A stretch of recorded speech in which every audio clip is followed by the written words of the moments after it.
ഒരുപാട് താങ്ക്സ്.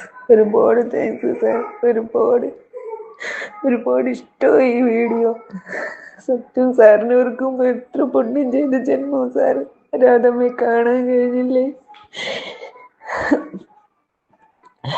എന്തെങ്കിലും ഒരിക്കൽ രാധമ്മയെ കാണണം ആഗ്രഹത്തോടു കൂടി എനിക്കിങ്ങനെ ചെയ്യാൻ പറ്റണേ എന്ന് രാധമ്മയുടെ ആത്മാർത്ഥമായിട്ട് പ്രാർത്ഥിക്കുന്നു സാർ. ആരെയും വീഡിയോ കേട്ടപ്പോ എനിക്കുണ്ടായ ഒരു അനുഭൂതിയാണോ സന്തോഷമാണോ എനിക്കറിയാൻ വയ്യ. അതെന്താണെന്ന് എനിക്ക് പറയാൻ അറിയത്തില്ല. എന്തായാലും എനിക്കൊന്നറിയാം, എൻ്റെ രാധമ്മയോട് എനിക്ക് ഒരുപാട് സ്നേഹം. എൻ്റെ ജീവനോളം, എൻ്റെ ജീവനെക്കാളും എൻ്റെ രാധമ്മ എനിക്കിഷ്ടമാണ്. ഒരുപാട് ഇഷ്ടമാണ് എനിക്ക്. I love you Radhamma. I love you Radhamma. എനിക്കും അമ്മയെ വേണം, എനിക്കും അമ്മയെ കാണണം.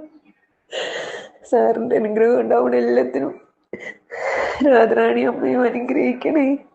അമ്മയുടെ കൃപകടാശം ഉണ്ടാവണേ എന്ന് പ്രാർത്ഥിക്കണം.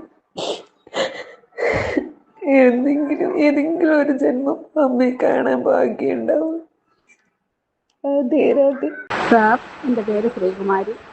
ഇന്നത്തെ സാറിൻ്റെ വീഡിയോ കണ്ടു. സാറ് രാധാറാണിയെ കണ്ടു എന്നുള്ള ആ വീഡിയോ കണ്ടു. അത് കേട്ട് കഴിഞ്ഞപ്പോൾ കരഞ്ഞ് ഞാൻ, എൻ്റെ ദേഹം മുഴുവൻ കുളിര് കോരി. സാറേ, ഇതുപോലൊരു ആളിനെ കാണുക എന്ന് പറയുന്നത് തന്നെ ഒരു ഭാഗ്യമാണ്. സാറിനെ കണ്ടു ഞാൻ. വൃന്ദാവനത്തിൽ പോയി. ഇതെല്ലാം എൻ്റെ രാധാറാണിയുടെ അമ്മയുടെ കൃപ കൊണ്ടാണ്. ഇത് സാറിന് ജന്മദിനാശംസ നേരുന്നു. സാർ ഇനി ഒരുപാട് കാര്യങ്ങൾ ഞങ്ങൾക്ക് പറഞ്ഞു തരണേ. സാറിന് എല്ലാവിധ ജന്മദിനാശംസ. രാധേ. സാറിൻ്റെ വീഡിയോ കേട്ട് കഴിഞ്ഞപ്പോൾ സാർ ഒരു പുണ്യാത്മാവാണെന്ന് മനസ്സിലായി. എനിക്ക് പറയാൻ വാക്കുകളില്ല. ഞാനും കരഞ്ഞുപോയി സാർ.